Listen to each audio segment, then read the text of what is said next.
7 Action News starts right now. A man is in the hospital after his home exploded in Pontiac. What neighbors are saying as crews work to find out what happened.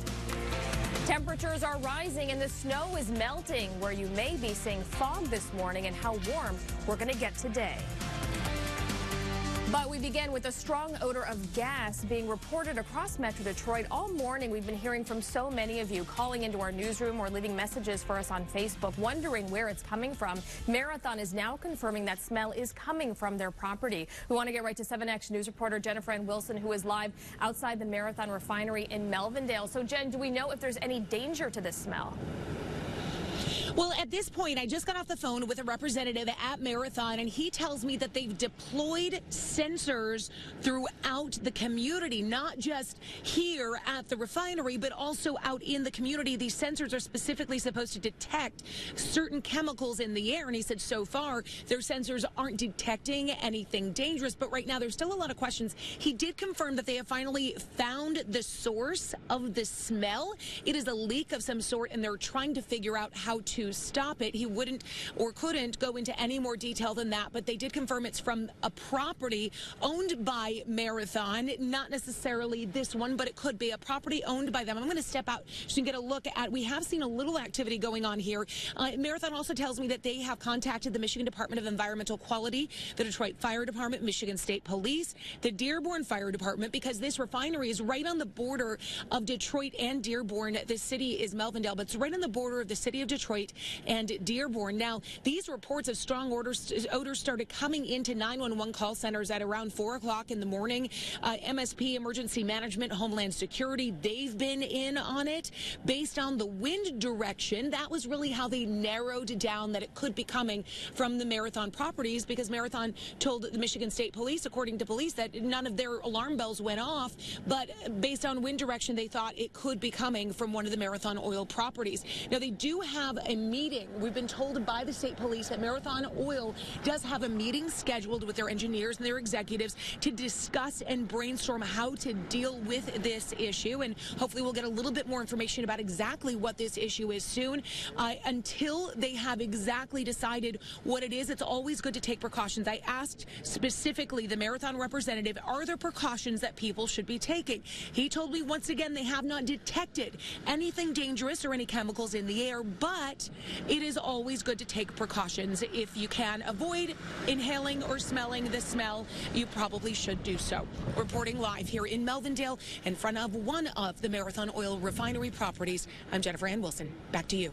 And Jen, I'm going to talk to Hallie just about the wind in just a moment. But before you go, are you smelling anything right where you are? Yeah, we're smelling something really strong right here, but it's interesting because my photographer, Mike, who is behind the camera, you can't see him right now, he lives northeast. He lives in the northeast corner of Macomb County. He smelled the smell that everyone is reporting about, and as soon as we pulled up and we could smell something, he says, oh, that's not the same smell. What we're smelling right now smells like an oil refinery. Mike said what he smelled up in Macomb County smelled more like natural gas, a different smell.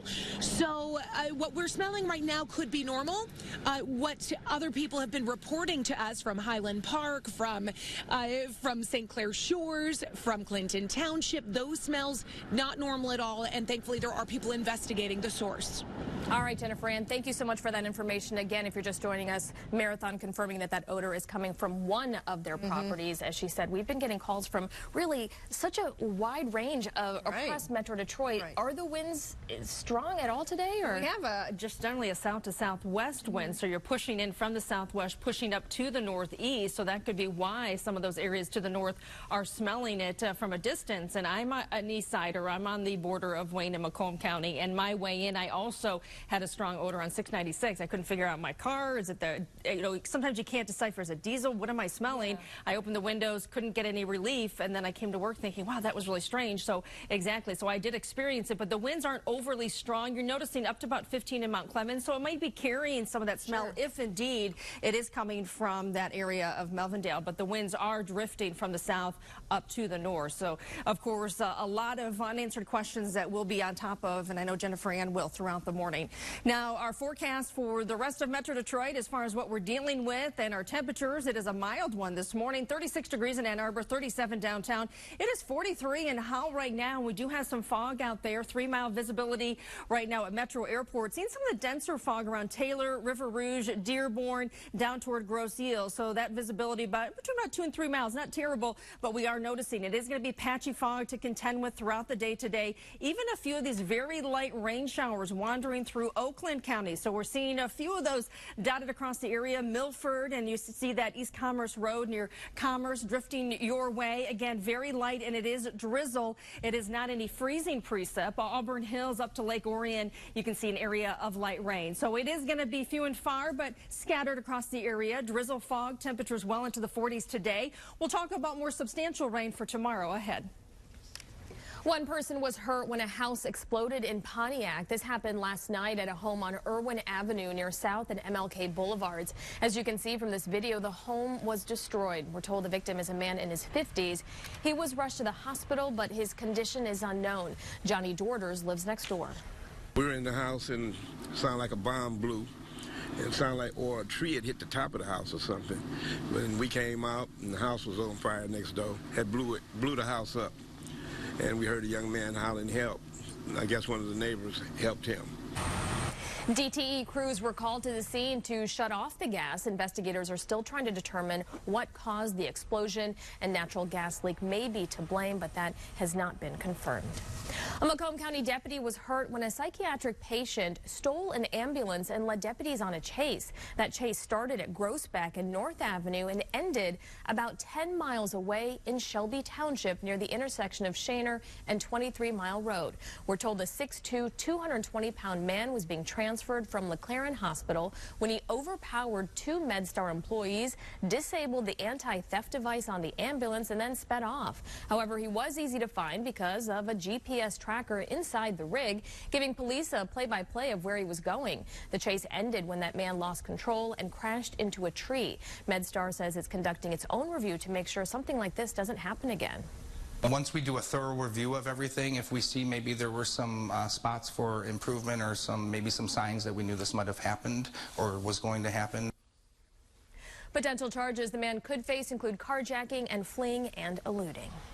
A Michigan State police trooper is recovering this morning. He was hurt when a suspected impaired driver hit his patrol car. This happened Saturday morning on eastbound I-94 near Mount Elliott on Detroit's east side. State police say the trooper had his lights on and was blocking traffic from another crash when the car slammed into the back of his vehicle. Fortunately, he suffered only minor injuries. No one else was hurt.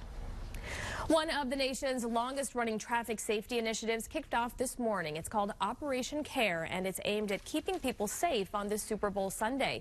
Michigan State Police are out right now keeping an eye out for aggressive, distracted, and impaired drivers. They're also looking for people not wearing their seat belts. The enforcement period for Operation Care runs until 11:59 tonight. Anyone planning to attend a Super Bowl event where alcohol is going to be served is advised to designate a sober driver in advance, of course, tonight and any day. A man is hospitalized in temporary serious condition after being shot while walking down the street in Detroit. This happened just before 11 last night in the area of Winthrop and Cambridge on the city's west side. Now, police tell us the 38-year-old victim had just left his home and was walking to a nearby gas station at West 7 Mile in Greenfield when he heard a shot and then felt pain. The shooter got away. At this point, it's not clear if the man was targeted or if this was a random shooting. The governor of Virginia now says it was not him in that racist yearbook picture, but now a second yearbook photo of Governor Ralph Northam is being made public. That includes a racist nickname in a caption. As ABC's Zachary Keish reports, Northam is refusing to step down, even as multiple lawmakers call for his resignation. Virginia Governor Ralph Northam rejecting the growing calls for him to step down. I took an oath to uphold this office and serve the people of this Commonwealth to the best of my ability. As long as I believe I can effectively fulfill that task, I intend to continue doing the business of Virginia. Calls for his resignation began after this photo of Northam's medical school yearbook page in 1984 surfaced, showing 2 people, one in blackface and the other in a KKK robe. After initially apologizing for the photo, he now says it's not him, adding he would remember it because he had worn shoe polish in a dance contest in 1984, dressing up as Michael Jackson.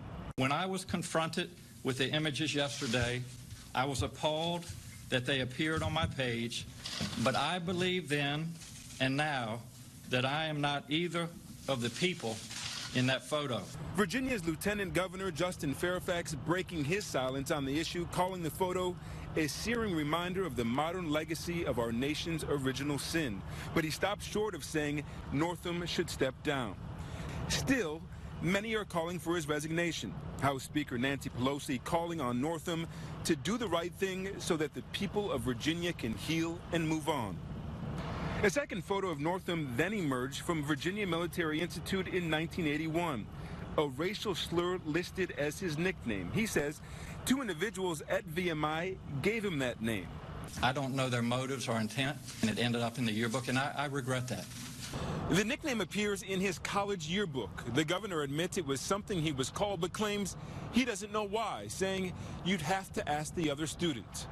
Zachary Quiche, ABC News, Richmond, Virginia.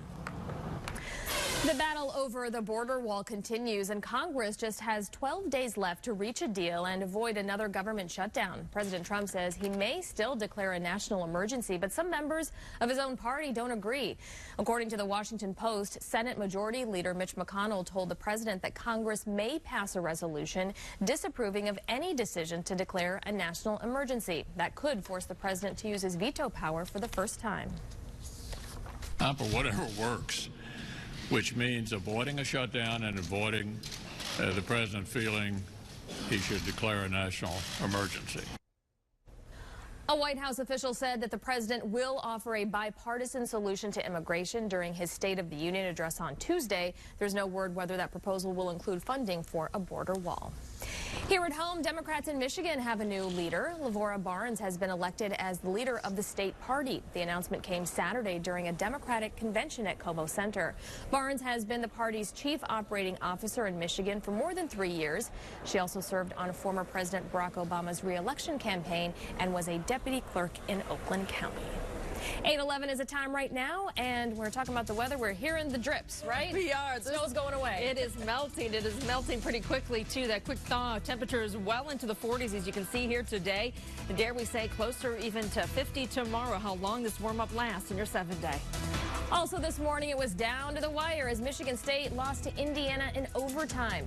Why head coach Tom Izzo is taking the blame after his team fell to the Hoosiers. And up next, a free flight for a romantic vacation this month if your name is Valentine. We're going to tell you more how you can catch it. We'll be right back.